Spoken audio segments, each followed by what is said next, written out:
trying to do is make the defender think he's going upfield for a deeper route and then breaks it off. And he fires one that's intercepted. Picked off at the 35. And he'll get this one out to the 50 to the midfield stripe.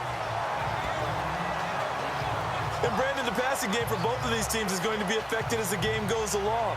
It's not looking...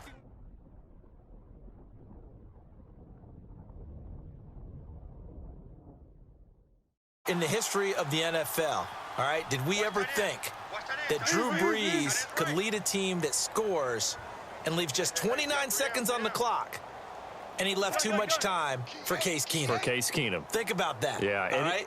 Just the end of that game, you know, we say it all the time, but you live for those moments. Now, you also got to remember, for the Saints, and we're thinking about the Vikings, for the Saints, what heartbreak. Heartbreak for Marcus Williams, especially the safety. People are going to identify him as the key. But there's one thing to keep in mind.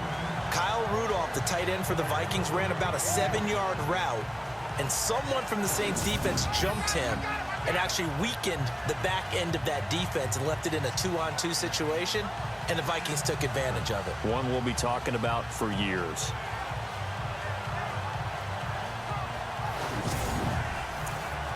Advised. Yeah, I would say so. I think that's the right phrase for it. Definitely ill-advised. Just wonder about his mechanics. He's got daylight.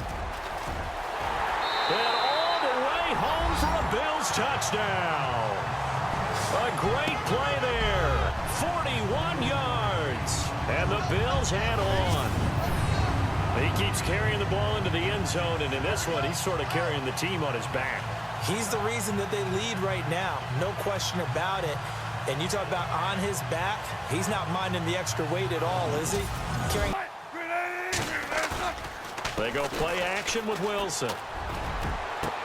And that is caught. Touchdown, Buffalo. Andre Holmes, a 22-yard touchdown grab. And the Bills have cut it to within a score. And, partner, they found a gap there on the post pattern, and it was in the middle third of the field. And that's really difficult to do because ordinarily the safeties are back there to prevent that happening. But they found the opening and exploited it. Here's Wilson to throw. And he's got it. So the try for two successful. And with it, they're back within a field goal. I am going to throw it. Quick throw out to the perimeter. Maybe one of my best receivers running a quick slant or something like that. Oh, they get to the football. It's blocked. Now it's scooped up, and this is a lot. And he's got daylight. It's a foot race. 20. And he's across for the touchdown, and it's likely the game winner here in the closing stages. We talk about it a lot. One of the dangers of the long field goal, you got to kind of hit it low and drive it. That makes it susceptible to a block here. Not only do they block it, they return it. And how about how well they did on the return, where they didn't create a penalty. The guy who just carried the ball, he's going back and telling his offensive line, great job, keep it up, and we'll break that one soon. Completes it right side to Dodson. And he'll be brought down at the 21, just shy of the 20 in the red zone.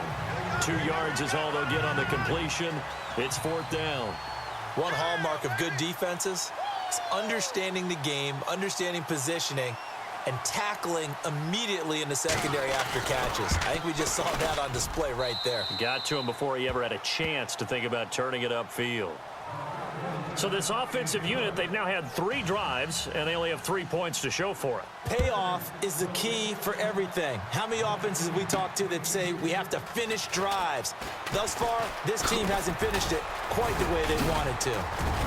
And now running, he's got daylight. He's at the 50, 30, 10, and all the way home for a Bills touchdown.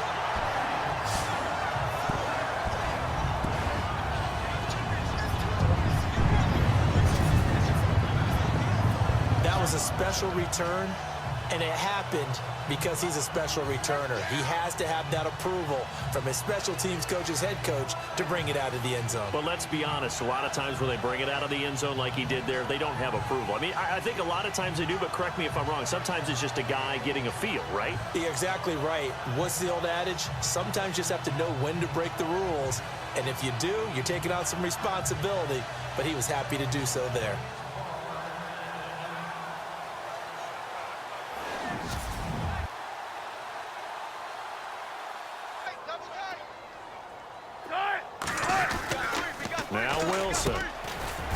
man complete over the middle. That's Jones. And he'll take it into the end zone for a Buffalo touchdown. Well, this game is definitely over, but we do know some people like to go ahead and continue to add to their score, don't we? Yeah, I don't know that they need to add any more right now, though. I'm just starting to think about those dinner plans tonight, my friend. Well, you and I will be thinking about dinner plans, but we also know that plenty of people are thinking, how can I get some more scores for my fantasy, for other things? They're trying to figure that part out now. By the way, last week if we went...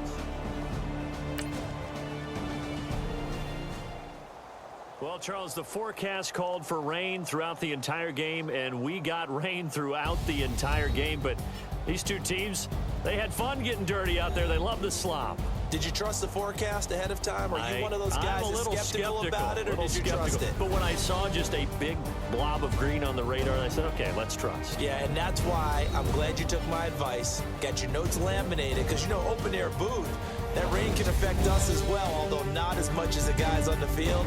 But let's face it, it's kind of fun to watch these types of games, isn't it? It is. By the way, how impressive is it that you travel with a laminator? I didn't even know there was a portable laminator. The things that you learn. Golly, wise beyond his years.